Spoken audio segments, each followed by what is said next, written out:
now that sounds exciting. Because I'd love to see more arcade games, but at the same time, I'm also investing in a Robotron 2084 arcade machine for our spaceship/studio here, spaceship, which is about the complete opposite of a mobile game as you can get. But Select arcade.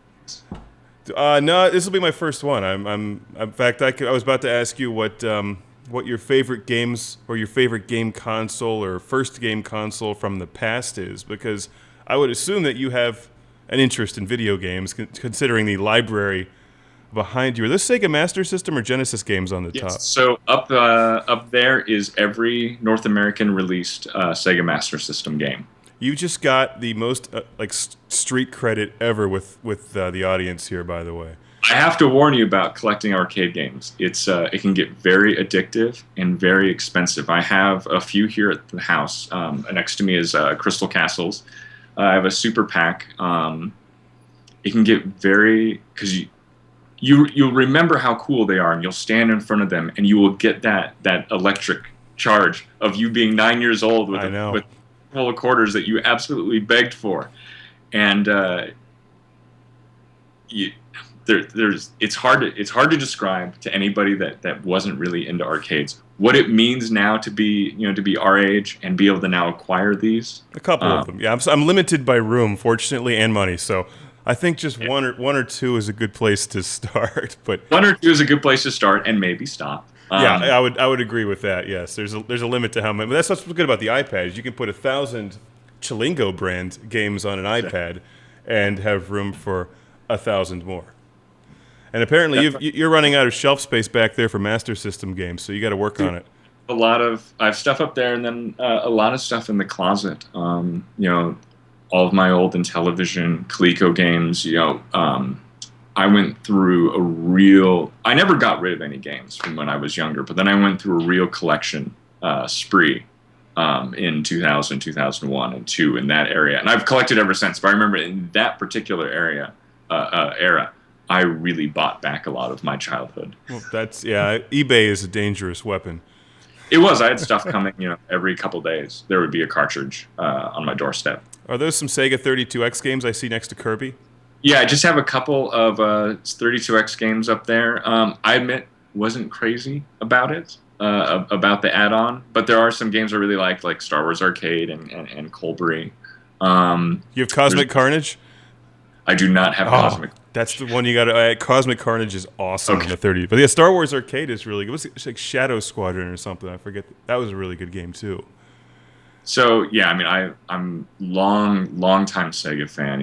As you can see from all the Master System stuff, I was that kid on the playground. Everyone else had the NES. I was the one kid with the Master System saying, "No, your Mario is adorable." Well, but there's a whole thing called Alex Kidd. No, he's crazy. You have to try this. Well, I went the.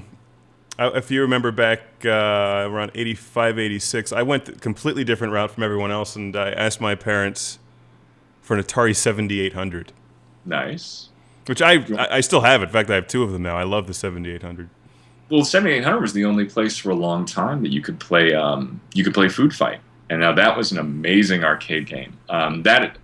Food Fight, Zookeeper, and iRobot. Those three are my holy grails. I would love to have those in my arcade collection. They are also some of the most expensive machines to get. So I don't have them. But time is on your side. You will eventually. Exactly. I will persevere. If viewers are interested in keeping in touch with Chilingo and finding out about what games you have coming out, what's in the works, and learning about the business, where do they go to learn about Chilingo? So we actually recently launched a new website for Chilingo, so that is at chillingo.com. You will find our catalog of titles there, from upcoming games, new releases, as well as previous titles. They're all there. All right, and you on Facebook and Twitter? Can people follow you there as well? We are. You please, by all means, like us on Facebook and follow us on Twitter. We're interacting with fans there, and hopefully taking requests like Cosmic Carnage on the 32X. Hopefully making its way to the iPad. I think that Sega might wanna be involved in that discussion. Possibly, it was their game and all. What's life like at Chilingo? There's got to be a number of different generations who all love games. And I'm assuming you don't all just play Chilingo games. You've got to play everybody's games, right? Absolutely. So I mean, that's actually one of the really cool things. One of the things I love most about Schlingo is that everybody there plays games. Um, Whether it's retro games or maybe folks got into it in the PlayStation, or maybe they really got into it when mobile took off. But everybody there plays games, and it's not a job. It's a privilege to work in video games. That's the way that all of us look at it, and that shapes the way in which we do our jobs in finding titles and bringing them to gamers, because we're all gamers ourselves. Well, actually, I do have one last question I just thought of, which is, we've been talking about different generations of gamers, and you and I obviously go back to the Atari and the Master System days, but there's now a generation, even starting as old as 3 or 4 years old, playing the touchscreen games, which are very intuitive for kids to like move the touchscreen controls. Do you see a change in the audience as a whole these days, and what they're requesting? The change in the audience, I think, comes with the fact that now that games just themselves are now completely inclusive. There truly is now something for everybody. And I think one of the things that the audience, that gamers, of all levels, whether they're core gamers or casual, and I think you can even get rid of those, those prefix. They're just all gamers now. Is folks want to play the games they want to play on the screens that they want to play them on, when they want to play them. And I think that's why you've seen the explosion of tablet gaming, smartphone gaming, social gaming, like on Facebook. Folks want what they want on the screen that they want it, and right now they can. The choices are there for them. I think that's what's so amazing about games right now, is that it's never been this inclusive. I use in a lot of stories I use my mom kind of as a foil. But here's when I was a child that took a real interest in the fact that I like video games and tried to play games with me. We played Atari 2600, Master System, Commodore 64, and I remember in the later days of the Commodore 64, games got a little too, I wouldn't say complicated, because this is a brilliant woman, but there was a disconnect formed where it just she just couldn't get as involved. I remember it was a little game called you were a penguin on the C64 called Snowkey, and there was a really tricky jump that she couldn't do. She just absolutely couldn't do it, and that one thing turned her off of video games, because she tried so many times, and it just became so frustrating that she just pulled back. And it wasn't that she just stopped playing that game with me. Mm-hmm. She stopped playing games with me at all. She sat there, and we played together, and she observed, and she talked with me, but she kicked back out, and gaming lost her for 20 years, for 25 years. And it wasn't until I gave her an iPad for her birthday that now she's a gamer again. Whether it's Angry Birds or little things, she's now playing games again. She wouldn't call herself a gamer, but she is. Well, and that's a good point. I think that's what's so amazing about the transformation that games have undergone in the last 2-3 years. I know a lot of hardcore gamers lament, what they see as the changing definition of games. But they should be happy.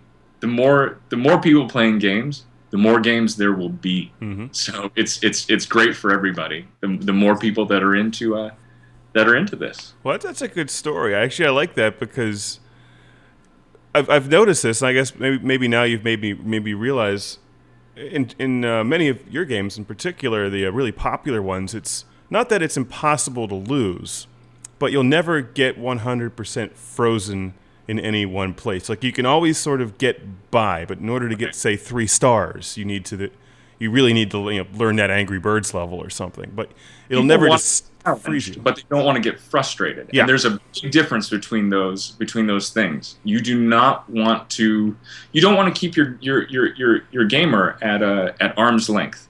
So you want to make sure that there's a challenge. You want to make sure that your game is difficult. That it's challenging, but you don't want to make it frustrating. So that after a while they're like, you know what, never mind, just forget it. Well, thank you very much for speaking with Classic Game Room, Levi. My pleasure, absolutely. Anytime that you want to talk about not just Chillingo games, but retro games, I am more than happy. Well, if I get the phone. I frequently end up with some duplicate copies of things. So if I probably at some point here in the future, I'm going to get another Cosmic Carnage, and I see you've got room up there next to Kirby with your Cosmic Carnage collection, Yeah. with your 32X collection. So you need a Cosmic Carnage, and you got some room there for some more 32X games. Obviously, your Master System collection is ridiculous. I do see Rampage. Is that Rampage there, right in the middle, the red one? When Activision did the Master System games, they did different boxes like Rampage and Cyborg Hunter was a black box. Air Bomber, I think, was a black box as well, or Bomber Raid. Sorry. So yeah, they had the different color boxes so they could stand out on the shelves. And so they do. All these years later, they did a great job with their packaging. Well, thank you very much, and of course, you know where to go. Chillingo.com. Look for you on Facebook and Twitter. And I'm going to immediately download Spice Invaders after we're done talking here. Well, you have to let me know how you like it. I will do that. We'll get I just reviewed Zombie Wonderland 2 last week. That was fun. It's a lot of fun. Zubis, the developer for it, I think did a great job building on the original Zombie Wonderland. I think the art is fantastic, and it's funny. It's like you said, it's got a good sense of humor. Very clever game. I think the pacing is fantastic. The way that you work through time. I think Zubis, did a fantastic job with that game. It reminded me of the Call of Duty Black Ops zombie levels combined with The Sims or something. It's just an odd combination that works really well. But thank you very much, and I hope to speak to you again soon. Good luck in your collecting, and we will be in touch. Thanks a lot. Talk soon. Thank you.